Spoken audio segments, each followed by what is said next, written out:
Okay, hello everyone. Set the camera down.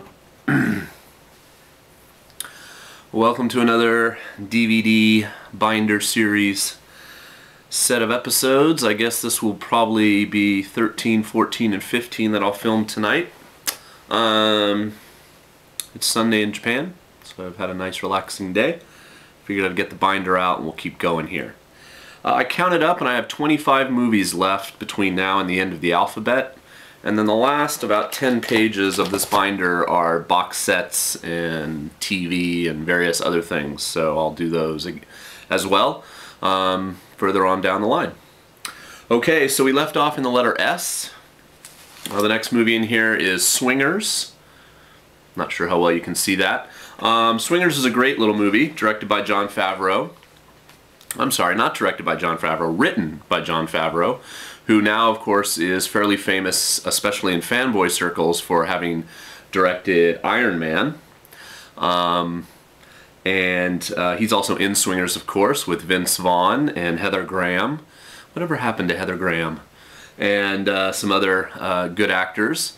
It kind of capitalized on the swing craze that was hitting America when it came out. If you remember, there was a big Gap commercial with swing music in America set to the tune Jump, Jive, and Wail, which is a great swing song. I'm a fan of swing music.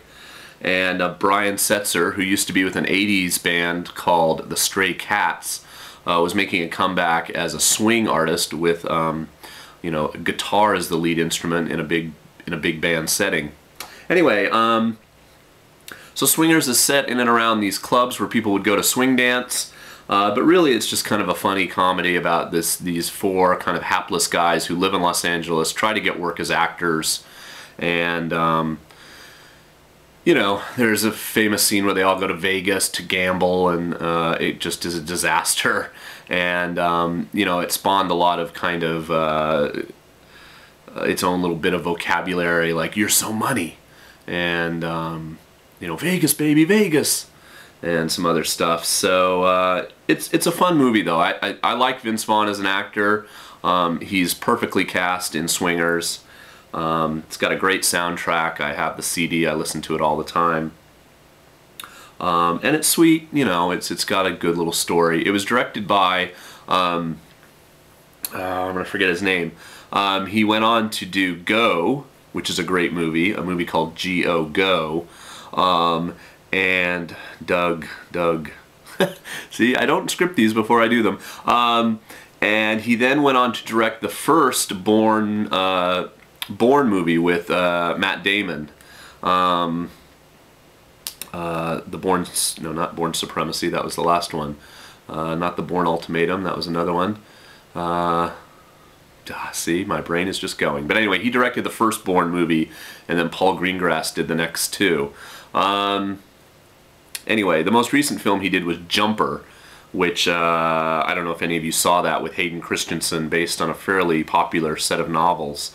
It wasn't a very good movie, but he's a good director, and Swingers does show off his style very well. Okay, the next movie is, well, why should I pull up the disc? You can't see, there's no cover art. Superman, the movie expanded edition. So the first Superman movie came out when I was probably 8 or 9 years old. Obviously it came out like a year or two after Star Wars, in between Star Wars and The Empire Strikes Back in the late 70s.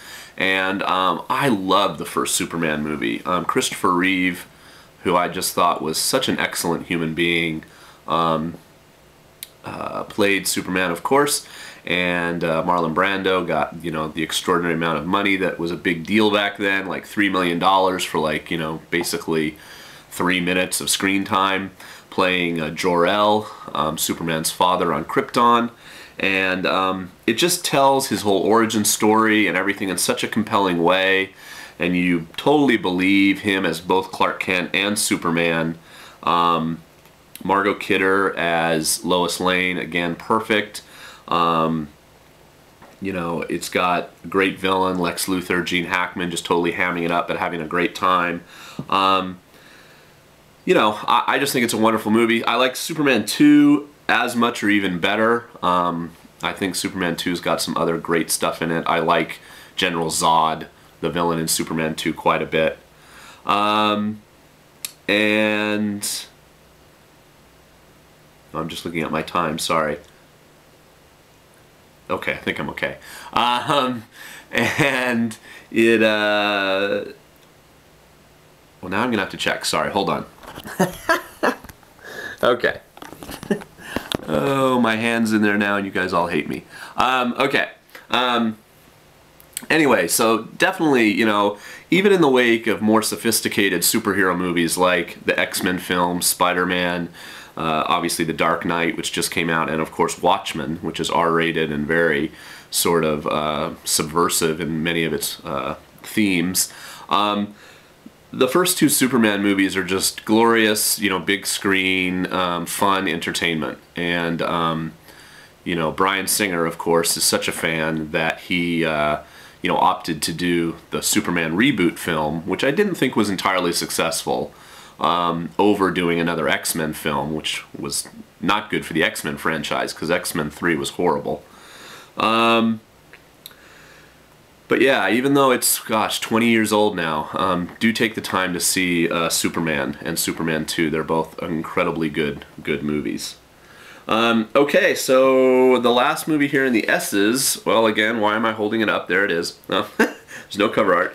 Is a movie called The Sure Thing. And The Sure Thing is another teen comedy from the 80s starring John Cusack, who I talked a lot about when I did Say Anything. And it's directed by Rob Reiner, who directed Misery, A Few Good Men, The Princess Bride, Spinal Tap, and The Sure Thing. Very good director, especially in that kind of 10-year period. It's just a very kind of normal teenage comedy about two people, a guy and a girl in college, who are going to drive across country on spring break or summer break or winter break or some break. And the title is derived from John Cusack is on the east coast of the United States where it's very cold, so it probably was winter break. And his friend is in California, probably Los Angeles, and says, you know, come out to California, enjoy the warm weather, and waiting for you will be a sure thing. You know, a girl that will definitely have sex with you. And of course, you know, along the way, it's kind of a road picture. They hitchhike, they lose their money, things happen, and, you know, the two leads end up kind of falling in love, and will they or won't they get together at the end?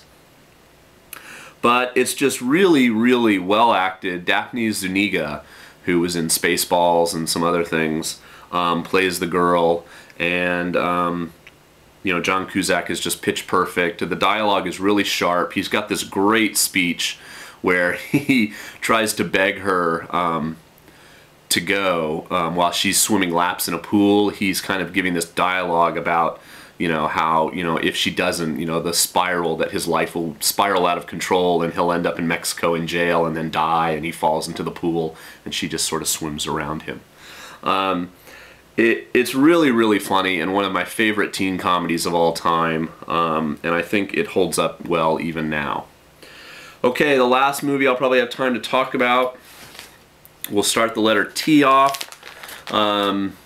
Although, you know, where do you alphabetize This Is Spinal Tap? Do you put in the S's for spinal, or do you put it in the T's for This Is? I've got it in the T's. Anyway, the first T movie I have is Tao, but you pronounce it Tao, the Tao of Steve. And the Tao of Steve is a little independent movie, came out probably, oh, I don't know, about 2000, 2001. And the Steve of the title is Steve McQueen, who the characters in the movie think is just like the ultimate cool guy. And I have to agree, Steve McQueen's pretty frickin' cool. And there's an actor in it who has gone on to do many things, but it was one of the first things you saw him in. His name is Donald, I think that's how you pronounce his first name, Logue, Donald Logue, I think it's an Irish name. None of the other actors in it are very famous. The writer-director didn't really go on to do anything earth-shattering. But this movie in particular is just a really good movie, very observant of the way men are friends and the way we talk to each other you know, play poker, go bowling, whatever we do, especially American men, I guess, American white men, and the, you know, the way we grow up, but some of us try to stay children, you know, avoid relationships, etc., etc. So it's very observant, and the dialogue is really good, the characterizations are very good, and the acting, especially by that lead actor, very good. So I recommend it. It's a little scene film, The Tao of Steve, but try it if you like independence. Okay, well, coming up, I've got both Terminator 1 and Terminator 2 that I'll talk about, and we'll kickstart the letter T for Ernest, and so more soon. Thanks for watching. Sorry about that break in the middle. Okay, bye.